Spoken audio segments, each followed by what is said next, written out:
हरे कृष्णा, राधे राधे, जय श्रीमन नारायण। आज हम सुनेंगे ज्येष्ठ मास महात्म अध्याय 16 गंगा अवतरण व्रत वर्णन। तो आइए मन में श्री हरि का ध्यान करते हुए कथा को सुनते हैं। स्कंद जी बोले कि हे विप्र, इसके पश्चात राजा भागीरथ निष्कंटक राज्य कर अपने पूर्व पितरों के समाचार सुनकर अत्यंत उदासीन हुए और समस्त राज्य तथा कोष खजानों को अपने पितामह राजा सगर के अधीन कर उनकी आज्ञा लेकर दारुण तप करने के नियमित तपोवन को चले गए ताकि वह तप कर सके। श्री शिव जी को समस्त प्रसन्न करने के लिए निराहार रहकर स्थिर चित्त से पंचाक्षरी विद्या ओम नमः शिवाय का जाप करने लगे और वहीं पर उनके नाम का जप और तप करने लगे तथा 10 वर्ष पर्याप्त दिन रात एक पैर पर स्थिर रहकर जल मात्र आहार करके तथा वायु पीकर तप करने लगे। इस प्रकार तप करते हुए जब भागीरथ को बहुत समय बीत गए, कई वर्षों तक उन्होंने निराहार रह के इसी प्रकार तप किया, एक पैर पे खड़े रह के तप किया। तब भक्त वत्सल श्री शिवजी महाराज स्वयं वहां आकर प्रकट हुए। भागीरथ की भक्ति के वंशीभूत होकर जब वर देने के लिए श्री शिवजी महाराज स्वयं वहां पर आए और उन्होंने कहा, हे भागीरथ तुम वर मांगो। तब राजा भागीरथ ने शिवजी को देखकर प्रणाम करके उच्च स्वर से मधुर वचन बोले। भागीरथ कहने लगे, हे शिव शंभु आपको नमस्कार है, हे कैलाशपति आपको नमस्कार है, हे उमापति आपको नमस्कार है, सब सुखों को देने वाले जगन्नाथ आपको नमस्कार है, विश्व के सर्जनहार रजोगुण स्वरूप आपको नमस्कार है, हे पालनहार सत्वगुण स्वरूपा आपको नमस्कार है, हे जगत के स्वामी आपको नमस्कार है, हे सबके पालनहार कर्मों के फलदाता भक्ति भोग्य पदार्थ और मुक्ति के दाता मन कर्म वचन स्वरूप ब्रह्मणी भूत आपको नमस्कार है, आपको नमस्कार है। वायु को अंदर रोककर ध्यानशाली योगी लोग जिस निरीह शंभु को देखते हैं उन्हें सदाशिव को सदैव नमस्कार है। स्कंद जी बोले कि हे ब्राह्मण, इस प्रकार जब भागीरथ भगवान भोलेनाथ की प्रशंसा करने लगे, इस पर भागीरथ की स्तुति से प्रसन्न होकर शिवजी बोले कि हे राजन, हम तुमसे बहुत प्रसन्न हैं, तुम वर मांगो। ऐसा सुनकर राजा भागीरथ बोले कि हे शिव, मैंने इतनी कठोर तपस्या इसीलिए किया है ताकि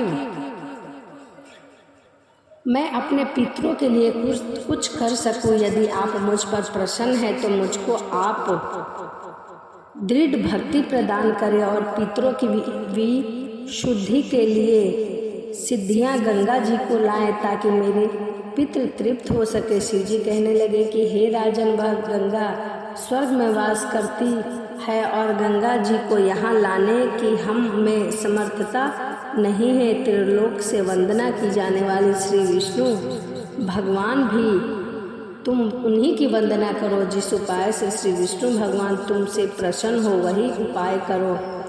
वह प्रसन्न होकर स्वयं तुम्हारे पास चले आएंगे। हम उस परम युक्त व्रत को तुमसे कह रहे हैं, तुम उसी उपाय को करो ताकि माँ गंगा धरती पर आ सके। हे राजन, प्रथम सूर्य पुत्र में भगवान विष्णु की स्तुति की और नमस्कार कर उनको प्रसन्न किया। प्रसन्न होकर भगवान विष्णु ने उस योग व्रत को करने के लिए उनसे कहा, उसकी विधि बताई ताकि उस योग व्रत को भागीरथ कर सके और उसे गंगा की प्राप्ति हो सके।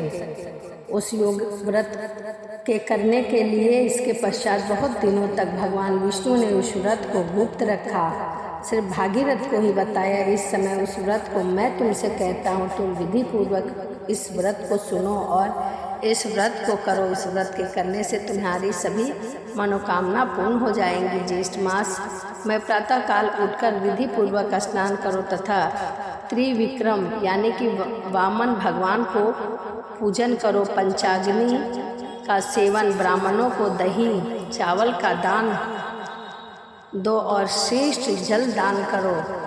ज्येष्ठ मास में जल दान का अपना विशेष महत्व माना गया है। इस प्रकार 1 मास तक व्रत करने से भगवान प्रसन्न होंगे और समस्त पापों को नाश करने वाली उस स्वर्ग वाहिनी गंगा को धरती पर लेकर आएंगे। तुम इस व्रत को अवश्य करो। श्री शिव जी के वचनों को सुनकर राजा भागीरथ ने त्रिवक्त व्रत को किया। उस वक्त के अनुष्ठान मात्र से श्री विष्णु भगवान राजा भागीरथ के समीप आ गए और समीप आकर बोले। उन भगवान विष्णु की स्तुति तथा नमस्कार कर उससे परम पावनी गंगा जी के लिए राजा भागीरथ ने याचना की। विष्णु भगवान बोले कि हे भद्र, हे भागीरथ, तुमने जो वचन कहा है मैं उसे सुन रहा हूँ, परंतु तुम मंदाकिनी के पवित्र तट पर तुम मेरे साथ चलो। वहाँ चलकर जप, हवन, स्नान, द्विज, तर्पण, ब्राह्मण भोजन और भक्ति युक्त चित्त से अनशत व्रत करो, जिससे माँ गंगा प्रसन्न हो, तभी वह इस धरती पर आएंगी। इस प्रकार 1 वर्ष तक इस व्रत को करते रहो। 1 वर्ष पश्चात वह गंगा तुम्हारे साथ स्वयं चली आएंगी।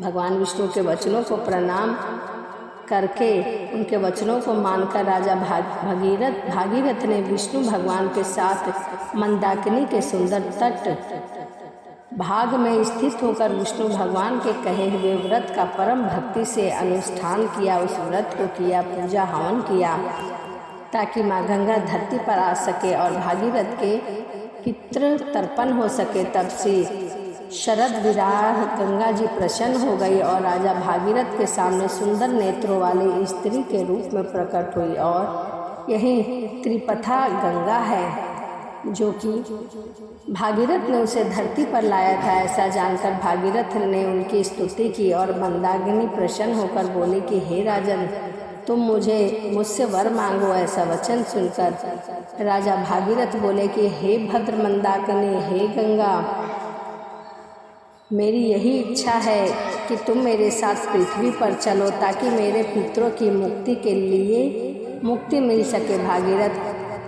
को माँ गंगा ने तथास्तु कहकर वह गंगा उनके साथ पृथ्वी तल को गई।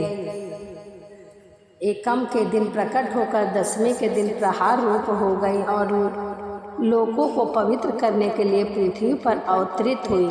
इसके तत्पश्चात भागीरथ गंगा जी के दिव्य जल से अपने पितरों को तर्पण किया। गंगा जल से प्लावित से सब पितृ तर्पण होकर सब भस्म राशि सगर के पुत्र दिव्य देहधारी होकर बैकुंठ को गए। सभी सुंदर हो गए और उनके पितृ तर्पण हो गए।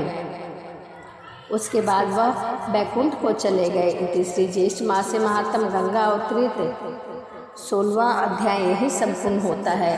तो ज्येष्ठ मास की कथा अध्याय 16 यही संपूर्ण होता है।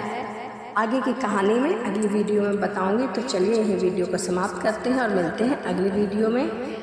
सभी को राधे राधे। जय श्रीमन नारायण। हरे कृष्णा।